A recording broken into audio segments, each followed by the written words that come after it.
So it's a pleasure being here because you guys just won the TechCrunch. Well, you were in the top 3 at TechCrunch. Yeah, 50, we took finals. And supposedly sometime right around the time this interview is going out, you're getting announced as one of the most interesting or intriguing companies in Business Week. And so who are you guys? My name's Kurt, and I'm a co-founder with CitySourced.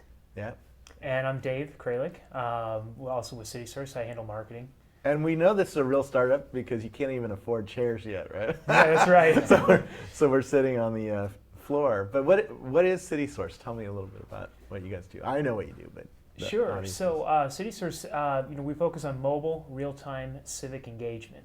Yeah. And so we have an iPhone app, and we'll soon be releasing out on Palm and BlackBerry and Android and maybe Windows Mobile.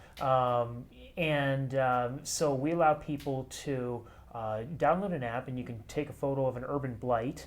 Yeah. That could be a pothole, graffiti, or anything like that the city really cares about. And we'll capture GPS coordinates and then send it right to City Hall for them to be able to deal with issues faster. Yeah. And tell me, because on stage you had the city councilman from San Jose talking about his experiences with it. What's happened since you won the TechCrunch award? Yeah, so the response from just people contacting us has been remarkable. We've had over 100 cities worldwide outreach to us, and right now we're talking to these various cities and just really trying to understand what their wants and needs are. Yeah. And then we're going to be doing a download day with the city of San Jose Friday, November 20th, and we'll be coordinating all the local neighborhood organizations and different community organizations in San Jose, get the media involved and really generate a broad awareness about the application in San Jose, and we'll kind of rinse and repeat with different cities. Very cool. One of the reasons you didn't win the overall TechCrunch award was one of the judges didn't think that you had an explosive business proposition, right? They thought it was a neat social thing or a neat human thing, because obviously it's really going to be cool to be able to report potholes right to City Hall and get them fixed. But how are you guys going to make money with this? Well, so we charge the cities. It's a SaaS model for the cities. And but we're also looking at other opportunities. What if we could build 10, 15, 20 million people on mobile, a mobile engaged social network of engaged citizens. I also think that there's going to be opportunities. We were talking about scale just off the screen here a minute, and we're talking. Another thing that's happened since TechCrunch is we're talking with some big players in government technology providers that they already sell into the city. One in particular, and so it's like, hey, well, they don't have a mobile solution, so we're looking at maybe piggybacking off them. So if they already sell into the city for a CRM product, they can have a brand extension with ours. So we're looking at that. I think that I was giving an interview with somebody else recently, and I really described our product as really recession-proof, in that when times are good, cities want to expand services, but when times are bad, they have to figure out how to do more with less. And so you're finding that cities are really interested in talking to us because they're like, how can we maybe take the burden of identifying these problems off on city employees and onto the citizenry? Yeah, I thought it would be an interesting politician play, because I've walked around with congressmen while they're doing canvassing and stuff like that. But if you knew you had 10,000 people in your town all using this app, you could say, well, the other guy ain't fixing your potholes, and I'm going to fix your potholes, right? And put a little ad there, That's a great idea. And something that I haven't told Kurt about that I've been thinking about is, what if we could use this to report voter fraud? I mean, Afghanistan's a huge problem right now. They had to redo the whole election there. You could say, okay, find out voter fraud in your area. You take a photo of people trying to vote twice, maybe. Chicago, that shouldn't be a problem. Too hard to find. Yeah. Interesting. So, what have you learned by doing this company? You're on the bleeding edge of iPhone development land. We were just at the startup school this weekend, and everybody wants to build an iPhone company, or a mobile company, because Android's going to take off, and RIM is out there with a new device. Yeah, so what we learned is we're in the middle of what we're hearing called as the golden triangle, which is real-time, mobile, and social, and our application kind of fits right in the middle of that. The other thing that we've learned is just using the app around town, we're becoming more conscious and aware of the fact that we could actually like have a feedback loop, and then we could actually do something. So in the past, if I had hit a pothole in my car, I would have just, been, maybe said a bad word and driven on. I wouldn't have actually had the presence of mind to maybe pull over, stop, take a photo of it, or, blight, or whatever the case may be. So there's like a consciousness that's been created by just being aware of having the tool. Yeah. After, let's say you get 10% of San Francisco citizens using this, right? Because we're here in San Francisco. You're probably going to have a really good map of, where the potholes are, right? Because if there is a major pothole and you had 10% of the citizens using it, a lot of people would be reporting that, and you would be able to see that on some sort of map, I would guess. So what does your app look like to a city official? How can they open up on Monday morning and go, what should we work on this week? What's the report look like? Well, the report, you can go to the website, citysourced.com, and there's a kind of an example of what the reports look like. There's some different dashboards that you can, overlay over a map, or you could overlay over a calendar. And I think the metrics dashboard really is, I think, part of our secret sauce in all this. In fact, we're actually talking. I'm talking later today with a competitor. They just want to want to be friendly, just get to know one another. And he reached out to me. He's like, yeah, I really want to know about the metrics-based reporting, because as you probably know, metrics are key to any business. Yeah. I think government is just now starting to figure out that if we can identify, predict, and prevent using metrics, that's going to be that's how Rudy was able to really innovate in the city of New York way back then. Do you think you're going to share this data with the public? Because absolutely, like I already have the Google Map for traffic data, right? And it shows me where accidents are along my route, or other things. I'd love to know where the pothole is, so maybe I don't take that straight. Well, that'll be public, and we're doing a lot of thinking about ways to really have fun with that and create a feedback loop in a way that could actually increase getting those issues resolved quickly. And then is your service available through an API? So another developer could take all your data and maybe the data from Zillow or Trulia and overlay it and say, and prove to the city, hey, if you don't take care of problems, your housing values go down. Yeah, absolutely. We're really thinking about our framework as an extensible framework and really opening it up so other people could develop and hang apps on it. Absolutely. Okay. And anything else that we need to know about your business? How is it funded?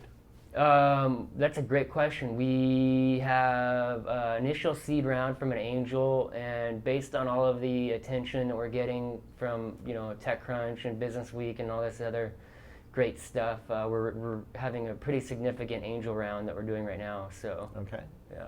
I think also it's just remarkable. It's like this is the first time I've hang around Silicon Valley for 2 years now. Previously was with Newt Gingrich, but never really been involved in a startup. And what I think it's been really remarkable is TechCrunch happened mid-September.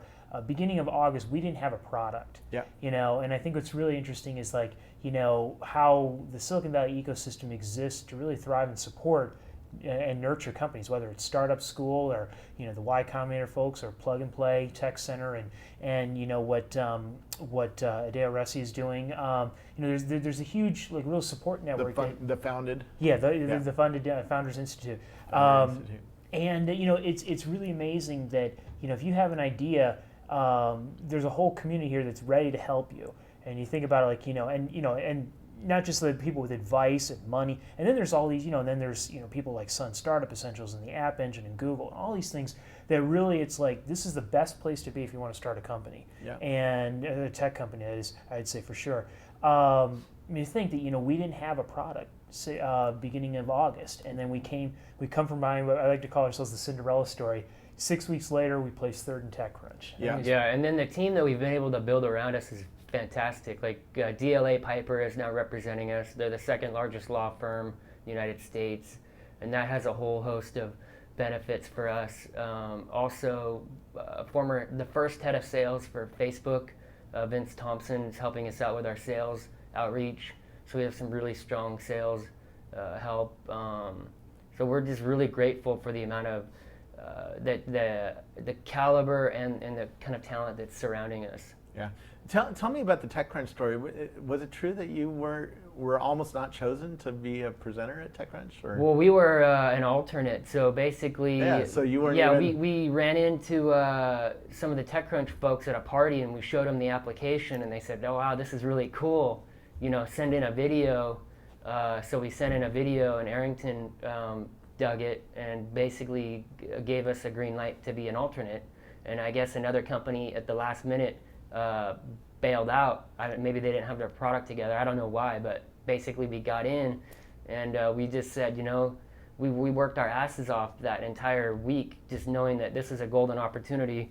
We wanted to take it as far as we could. So when everybody else was partying, we were crafting our presentation and really trying to figure out how we can, you know, optimize. I liked your presentation because you were one of the few people who had a customer on stage with you guys. Yeah, I think we're the only one that brought a customer on. Yeah, like we were, you know, we were thankful that, you know, we went day 2. So I spent a lot of time in day 1 just kind of sitting in the audience, kind of being very quiet, kind of taking a lot of notes, and I was starting to freak out a little bit because I was like, some people were putting signed purchase orders as part of their slide deck. And then Kurt came, he's like, we got a better one. We'll bring the customer on stage. And so I was like, yeah. And it just so happened that, you know, Pete Constant was planning on being there. The council member from San Jose was planning on being there. Anyway, he shows up early, like, get him mic'd up. Like, all right. Yeah, well, I mean, I think that's just marketing 101, build your own buzz. And we just looked at the assets we had and wanted to leverage them. And we were trying to channel the spirit of P.T. Barnum, you know. I think it's fun, you know. Yeah. Why not? And so the app is coming any minute because you're waiting for Apple to approve it and put it in the store. And then we're going to be live nationwide. We'll be in over 25,000 cities and markets nationwide. And then we'll actually be able to deliver reports to nearly 2,000 cities. Very cool. It's it. And what do I search the iTunes store for to find your app? CitySourced. CitySourced? Okay. Yeah, so the way it works is that, like, we'll have a generic app that anybody can use, and then we'll be white labeling the app also for individuals like San Jose. So you can look at San Jose 311 to find their specific product, and that's really the money revenue is that cities pay for the data. Otherwise, it just goes and gets emailed to the cities, and then we can look at the traffic, and if we notice a lot of cities are starting to be picked up, you know, a lot of reports are being generated, we can go ahead and say, hey, look, wouldn't you guys rather being, you know, pestered with emails have a direct feed into your CRM system? You know, and that's where the money comes in. Yeah. What is different about building a company this year than other years that you might have done? Yeah. Well, you know, I asked different? Jason Calacanis what was different about TechCrunch this year, and it kind of in the spirit of your question, and he said basically that companies are able to build so much quicker, so much cheaper, and just due to the economy that, you know, there's value that needs to be built and delivered. How much have you guys had invested so far? Less than 100,000. Yeah. Yeah. So 6 weeks and it was like 4 weeks from the time you started the iPhone app to the time you were on stage. Yeah. Yeah, something like that. Less than $100,000. Yeah. That's what's great about it, you know. I mean, it is sort of. Maybe there'll be a singularity moment in that too. You're not going to be able to predict how fast apps and different things like that can come to the market or how fast people can scale, and it's possible. Yeah, and the other thing though is we have been working on we've built the largest database of public officials in the United States, and over 42 million rows of data. And we've been working on that for 3 years. Yeah. Just kind of just wood shedding in our you know, just doing that, and that's basically the framework and the backbone of how we're able to deliver all of these reports nationwide. So, you know, there's kind of a bit of a relay race going. It's like a stage 2. And when we're thinking about, because our whole mission is to transform civic engagement, and so the mobile just really makes sense as an extension of how that transformation is going to happen. So that's why we're able to, you know, I mean, to say we, you know, I mean, we did build the mobile app that quickly, but there's a bit more of the backstory. Obviously, you guys have been doing this for a while. What's your infrastructure like? How is that 42 million rows of data hosted? That is on a SQL database that our CTO Jason Kiesel, founder, manages, and he's the brains behind the So operation. you own machines. You're not. Yeah. You're well, not actually, hosted I on think it's Amazon or we just Rackspace. switched over to Azure Ooh. last week, I think. Okay. Yeah. So is it all built on Microsoft? Yeah, it's a platform? .NET framework. Got it. Yeah. Interesting. So, question for you. Yeah. What advice could we solicit from you at this point? You Yeah. guys are doing everything pretty well. So What you are get good PR, typical? you're in the right space because you're on mobile. Because Yeah. that's one of my battlefronts in my head. That if you're on mobile or if you're doing social, and you're doing social networking too, it's like you said, you're in the golden triangle. I think the biggest challenge will be how many cities can you get on board, and that's something I don't have a lot of skills with. Actually, you have a lot of skills with the politicians and knowing how the political system works and how to get adoption there. Yeah, that's why I was just thrilled when I first heard about the company. So yeah, I think Very we're cool. rocking. Very cool. Thank you so much. So thanks, and where do we find it? CitySourced.com. Very cool.